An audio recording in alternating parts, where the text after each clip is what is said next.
Diberkati Tuhan, ada sukacita. Amin. Puji Tuhan. Hari ini, saudara-saudara, kesempatan bagi saya untuk memberitakan firman Tuhan bagi saudara semua. Dan biarlah berkat dari surga turun ke atas kita semua. Tuhan Yesus sudah menyediakan berkat yang khusus buat saya dan saudara. Saya akan awali dengan membuka kitab Ayub pasal 42 ayat yang kedua. Aku tahu bahwa engkau sanggup melakukan segala sesuatu dan tidak ada rencanamu yang gagal. Saudara, ayat ini merupakan sebuah kesaksian dari Ayub yang melewati krisis yang sangat panjang. Di akhir krisis itu, dia menulis sebuah kesaksian yang bunyinya adalah, aku tahu bahwa engkau sanggup melakukan segala sesuatu dan tidak ada rencanamu yang gagal. Tidak ada rencana Tuhan yang gagal. Nah, saudara-saudara, siapa sih Ayub itu? Kalau kita membaca kitab Ayub dari pasal 1, kita akan mendapatkan data. Siapa sebenarnya Ayub? Ayub adalah orang yang terkaya, saudara, di zaman itu. Ternaknya ada ribuan. Apakah dia hanya kaya, tetapi dia juga menjaga hidupnya kudus, menjaga keluarganya hidup kudus, sehingga Tuhan sendiri yang berkata, Ayub adalah orang yang jujur, saleh, takut akan Tuhan dan menjauhi kejahatan.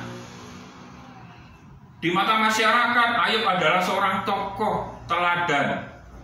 Ketika dia berbicara di hadapan banyak orang, maka baik orang tua, orang muda akan duduk mendengarkan apa yang akan disampaikan oleh Ayub.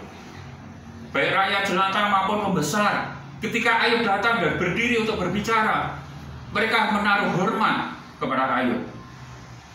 Ya, seperti itulah Ayub, saudara-saudara. Tetapi Alkitab menulis, saudara-saudara, bahwa apa yang dimiliki oleh Ayub, kekayaan yang berlimpah-limpah, damai sejahtera karena punya anak, punya istri yang takut Tuhan, tiba-tiba dalam waktu yang sekejap habis lenyap, dirampok, dirampas, ada datang malapetaka, semua kekayaannya habis lenyap, ribuan ternak habis lenyap seketika, anak-anaknya 7 anak laki-laki, 3 anak perempuan tewas. Sampai di situ, saudara, Ayub masih bisa bersyukur, saudara. Tetapi tidak lama kemudian, dia sendiri, saudara-saudara, menderita sakit yang amat sangat. Sekujur tubuhnya gatal. Bagaimana dia menggaruk badannya tidak cukup hanya dengan tangan, tapi dengan benda-benda yang tajam. Sebuah gambaran bagaimana dia mengalami satu penderitaan yang amat sangat. Nah, pertanyaannya adalah, saudara, kenapa ada orang yang saleh, jujur, takut Tuhan, menjauhi kejahatan, orang yang baik di depan masyarakat, di depan sesama, kepala keluarga yang takut Tuhan, yang bertanggung jawab, setia pada satu istri, ditimpa kemalangan yang begitu hebat? Saudara pernah bertanya seperti itu? Kenapa ya Ayub harus mengalami seperti itu? Jawaban sederhananya adalah, ya inilah pemurnian, saudara. Inilah pemurnian. Oleh sebab itu, pada hari ini, apa yang saya mau sampaikan, saya akan beri judul dengan pemurnian. Nah, kalau berbicara tentang pemurnian, saudara, Ayub dari sisi mananya dia dimurnikan? Dia orang baik, dia orang benar, dan Tuhan sendiri yang ngomong. Kalau Tuhan sendiri yang ngomong, nggak perlu diragukan lagi. Tapi kenapa dia masih harus dimurnikan? Dari sisi mana Ayub dimurnikan? Nah ini, saudara. Saudara, biasanya, ya kan? Biasanya orang itu akan terungkap kelemahannya apabila dia mengalami satu kehidupan yang enak, satu kehidupan yang berkelimpahan, hidup diberkati, hidup dalam kemakmuran. Tiba-tiba muncul kelemahannya. Ambil contoh Gideon, saudara. Gideon ini adalah seorang pemuda yang penakut, saudara. Ditemukan oleh Tuhan ketika dia bersembunyi. Tuhan panggil dia, pahlawanku yang gagah berani. Gideon dipanggil Tuhan. Gideon dipersiapkan Tuhan untuk memimpin bangsa Israel yang pada waktu itu menjadi bulan-bulanan dari bangsa Midian. Ketika bangsa Israel nanam gandum mulai panen, orang Midian lebih dulu panen. Ketika ternaknya menghasilkan anak-anak siap untuk dijual, dipalak sama orang Midian. Dan orang Israel nggak bisa apa-apa sampai bertahun-tahun. Tapi Tuhan itu baik, Tuhan itu mengasihi umat Israel sehingga dipanggil Gideon, dipilih Gideon, dipersiapkan Gideon untuk memimpin bangsa Israel. Dan singkat cerita, ketika Gideon maju berperang, menang, saudara-saudara.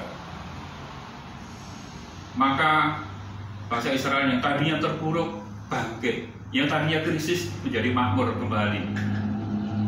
Tetapi apa yang terjadi, saudara? Ketika umat Israel mendapatkan jarahan yang banyak, emas yang berlimpah-limpah, apa yang terjadi dengan Gideon?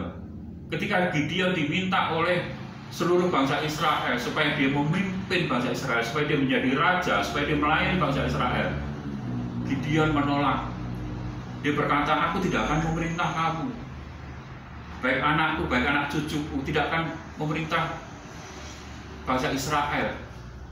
Kelihatannya jawabannya baik, saudara, dan menyerahkan kepemimpinan hanya pada Tuhan saja. Kelihatannya baik, tetapi apa yang terjadi, saudara, kalau kita baca di kitab Hakim-Hakim pasal 6, 7, 8, dengan harta yang berlimpah-limpah itu muncul ide membuat baju efod dari emas hasil jarahan. Dan baju efod itu ternyata, saudara, menimbulkan jerat bagi bangsa Israel karena disembah. Apakah hanya itu, saudara? Oh, tidak. Gideon sendiri, saudara-saudara, punya 70 anak kandung semua. Sebab apa? Istrinya banyak, ditambah bundik lagi. Nah, ini, saudara, satu contoh nyata di mana di dalam kelimpahan terungkap sisi kelemahannya. Sayangnya Gideon tidak memperbaiki kelemahannya. Dan akhirnya anak-anaknya binasa, membuat seluruh bangsa Israel menjadi menyimpang. Nah, beda halnya dengan Ayub, saudara.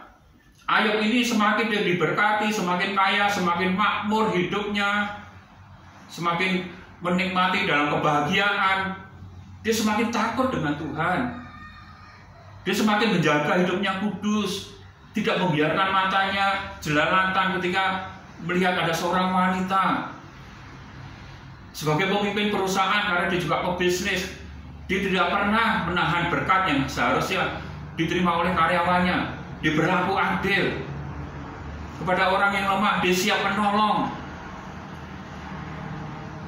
Setia pada satu istri. Jarang loh, saudara, ada orang seperti Ayub. Di dalam kelimpahan, di dalam kemakmuran, duitnya banyak, tapi ibadahnya juga rajin. Ketika anak-anaknya berpesta, sehabis berpesta, Ayub mengadakan korban, menguduskan anak-anaknya. Itu dilakukan Ayub sebagai seorang kepala rumah tangga, kepala keluarga yang bertanggung jawab terhadap hidup kerohanian anak-anaknya. Nyaris sempurna, saudara, kehidupan Ayub. Tetapi, saudara, nah ini, ketika Tuhan mengizinkan terjadi malapetaka, musibah menimpa Ayub, semua yang dimiliki oleh Ayub hilang, lenyap. Dia sendiri akhirnya jadi jatuh sakit, tidak hanya materi, kehormatan, kemuliaan, kesehatan pun lenyap. Nah, barulah terungkap kelemahannya Ayub. Apa kelemahannya Ayub, saudara? Saya akan bacakan dari pasal 10, boleh dari 1. Aku telah bosan hidup, ini kata Ayub, ya. Aku hendak melampiaskan keluhanku, aku hendak berbicara dalam kepahitan jiwaku. Aku akan berkata kepada Allah, jangan mempersalahkan aku, beritahukanlah aku mengapa engkau berperkara dengan aku. Apakah untungnya bagimu mengadakan penindasan, membuang hasil jerih payah tanganmu, sedangkan engkau mendukung rancangan orang fasik? Ayat yang ke-18. Mengapa engkau menyebabkan aku keluar dari kandunganmu? Lebih baik aku binasa sebelum orang melihat aku. Nah, saudara-saudara, Inilah keluhan-keluhan Ayub. Di dalam keluhan itu terungkaplah ketika Ayub dalam keadaan terjepit, kehilangan segala sesuatunya, terungkap sisi kelemahannya Ayub. Dan apa yang diungkapkan itu, saudara, menggambarkan bagaimana pemahaman Ayub akan Allah. Yang digambarkan oleh Ayub bahwa Allah itu memberi, Allah itu memberkati. Tapi begitu orang yang diberkati itu berbuat salah, berbuat dosa, diambil oleh Tuhan dan dibuang berkat itu. Ini satu pemahaman yang salah, saudara.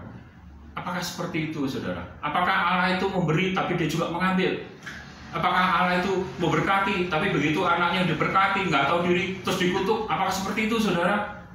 Tidak, saudara. Allah kita adalah Allah yang baik. Allah yang telah menyatakan diri di dalam Yesus Kristus. Kita yang nggak tahu apa-apa didatangi, dianugerahi dengan keselamatan. Dan dia tidak pernah, saudara, ada tertulis di dalam kitab suci mengancam. Awas ya kalau kamu nggak nurut, tak ambil keselamatan. Nggak pernah, saudara. Ketika dia berjalan-jalan, ada orang terbaring sakit sudah 38 tahun. Yesus menawarkan diri, maukah kau sembuh? Dan orang itu bersedia untuk disembuhkan oleh Tuhan Yesus. Seketika itu sembuh. 38 tahun loh, saudara. Sakit dan dia sembuh. Apa pesan Yesus? Jangan berbuat dosa lagi supaya tidak terjadi hal yang lebih buruk. Memang, saudara, ketika seseorang yang sudah dipulihkan oleh Tuhan, dia bisa jatuh dosa lagi, memang bisa mendapatkan sesuatu yang buruk, tapi bukan Tuhan yang mengambil berkat yang dia sudah sediakan, yang sudah diberikan. Ketika Tuhan sudah memberikan kesembuhan pada orang lumpuh itu, pada orang yang sudah 38 tahun menderita, yang hidupnya bergantung pada orang lain, mengharapkan sedekah, Tuhan bangkitkan, Tuhan pulihkan, sehingga dia yang tadinya tidak berdaya menjadi bisa bekerja bagi dirinya sendiri dan bagi keluarga. Demikian juga pada orang lumpuh yang digotong, disembuhkan, bekerja mangkat tilang. Supaya apa? Supaya tadinya tidak berdaya menjadi berdaya. Yang tadinya mengharapkan orang, dia bisa hidup secara mandiri. Dan banyak peristiwa-peristiwa dilakukan oleh Yesus yang memperlihatkan bahwa dia adalah Allah yang baik, dia Allah yang memberkati. Dia datang untuk memberikan hidup. Hidup yang diberikan adalah hidup yang berlimpahan bagi saya dan saudara. Jadi tidak pernah Allah mengambil apa yang sudah diberikannya kepada anak-anaknya. Ini, saudara, ungkapan Ayub dalam keadaan krisis memperlihatkan pemahaman yang tidak tepat akan Allah. Ini yang dimurnikan, saudara. Ini yang dikerjakan oleh Tuhan untuk dimurnikan, supaya apa yang dialami oleh Ayub itu tidak mempengaruhi orang lain. Terus yang kedua, saudara, ada banyak peristiwa, ada banyak data, tetapi saya mengungkapkan dua data saja, saudara. Yang kedua adalah tadi saya sudah bacakan ayat yang ke-10. Mengapa kau menyebabkan aku keluar dari kandungan? Lebih baik aku binasa sebelum orang melihat aku. Ayub mengutuki hari kelahirannya, saudara. Ayub menyesali bahwa dia pernah ada di atas muka bumi ini. Memang, saudara, siapa yang tahan sakit, saudara? Siapa yang tahan hidup menderita? Tadinya dia dihormati karena dia seorang yang takut tangan Tuhan. Terus tiba-tiba dia mengalami peristiwa yang tidak enak. Orang tidak lagi menghormati dia, tapi orang mencemooh dia. Sahabat-sahabatnya datang justru menuduh Ayub telah melakukan perbuatan dosa. Nggak enak, saudara. Dia makan, lambungnya menolak makanannya. Dia mau tidur, dia nggak bisa tidur. sangat manusiawi, saudara. Kalau sampai Ayub, Tuhan, buat apa aku hidup? Buat apa aku harus dilahirkan di atas muka bumi ini?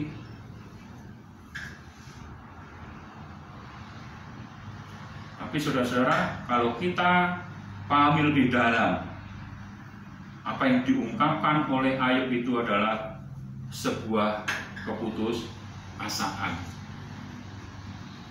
sebuah ketiadaan pengharapan akan Allah yang mampu memberikan kehidupan yang lebih baik. Seolah-olah perjalanan hidupnya berhenti ketika dia sudah tidak memiliki segala sesuatu, tinggal nunggu waktu saja mati. Apakah Allah merancang hidup manusia seperti itu, saudara? Apakah Allah ketika dia melahirkan seorang anak manusia, ketika melewati perjalanan hidup yang seperti itu, sudah berhenti saja? Tidak, saudara. Setiap kelahiran anak-anak manusia, Tuhan punya rencana, Tuhan punya pengharapan yang besar, supaya anak itu bertumbuh makin dewasa, supaya anak itu berkarya, supaya anak itu memiliki talenta yang dikembangkan, sehingga Tuhan dipermuliakan. Itu harapan Tuhan. Jadi jelas ungkapan Ayub ini adalah sebuah ungkapan yang memang sangat manusiawi, tetapi itu tidak berkenan di hadapan Tuhan, saudara. Nah, ibaratnya seperti ini, saudara.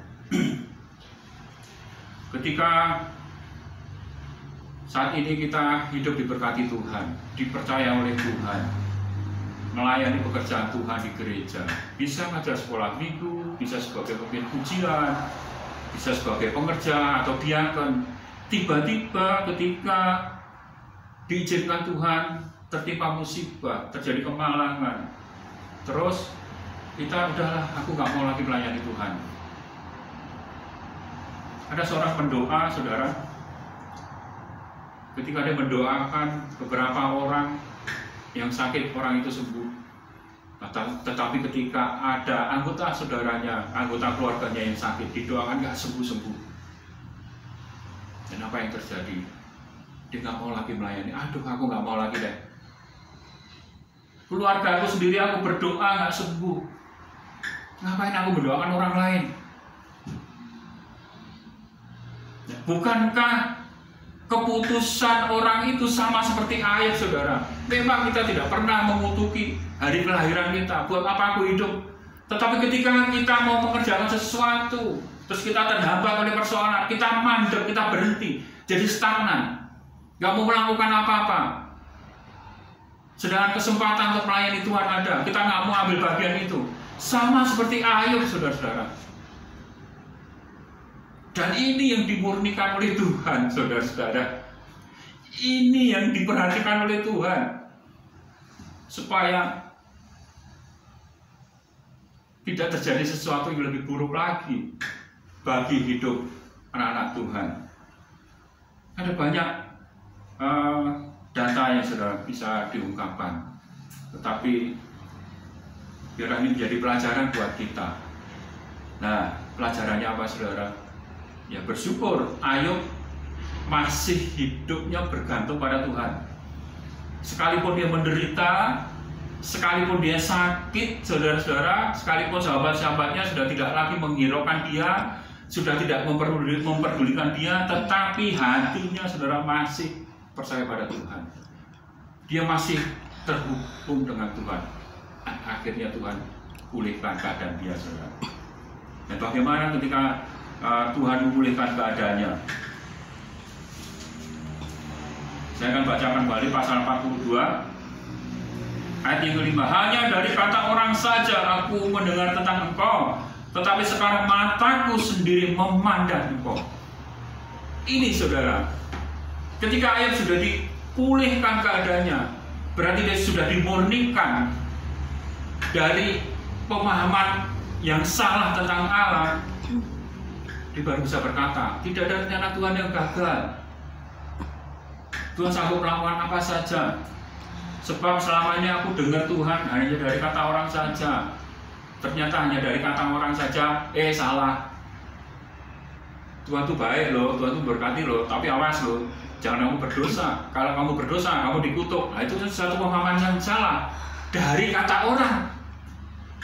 Tetapi ketika dia dipulihkan, kesaksiannya berubah, saudara. Mataku sendiri memandang engkau. Ini pelajarannya, saudara. Allah mengharapkan, Allah menghendaki setiap anak-anak Tuhan membangun kehidupan pribadinya dengan Tuhan. Allah menghendaki ketika kita beribadah, ketika kita berinteraksi dengan jemaat, kita bisa belajar bersama-sama, kita bisa mendengarkan khotbah, bisa bertumbuh iman kita melalui khotbah, melalui pelayanan. Itu bagus, saudara. Tetapi yang lebih utama adalah membangun hubungan secara pribadi dengan Tuhan, supaya kita memiliki pemahaman yang benar tentang Allah. Bukan kata orang, saudara. Bukan kata Pak Pendeta. Pak Pendeta juga manusia, saudara. Kadang bisa terselip lidah, bisa dipahami salah.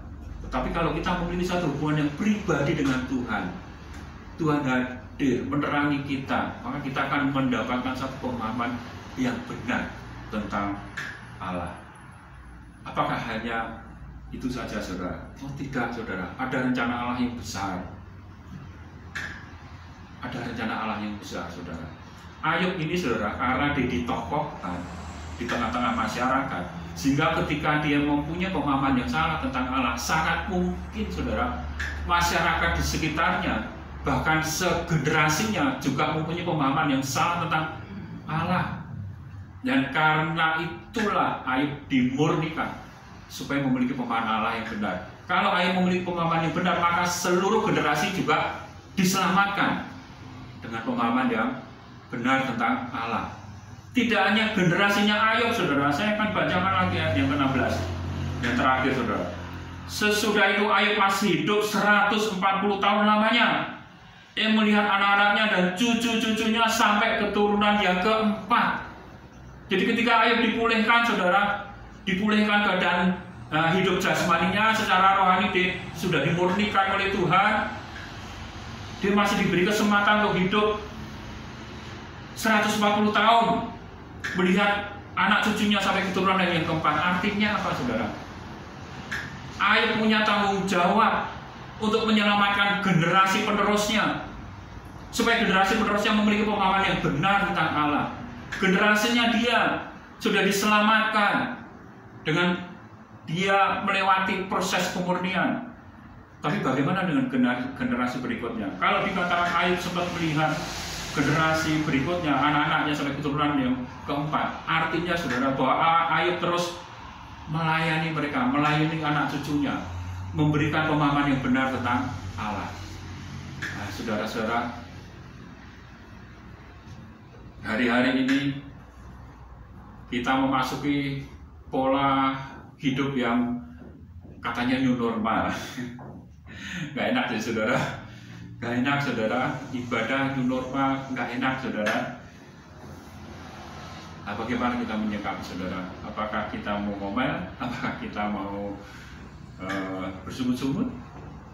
Segala sesuatu yang Tuhan izinkan pasti Tuhan punya maksud. Memang iblis memakai persoalan untuk menghancurkan anak-anak Tuhan, tetapi Tuhan memakai persoalan untuk memurnikan kita, mendewasakan iman kita, supaya kita diselamatkan dan keturunan kita, generasi-generasi berikutnya pun diselamatkan oleh Tuhan dengan satu pemahaman tentang Allah yang benar. Amin. Tuhan Yesus memberkati. Amin.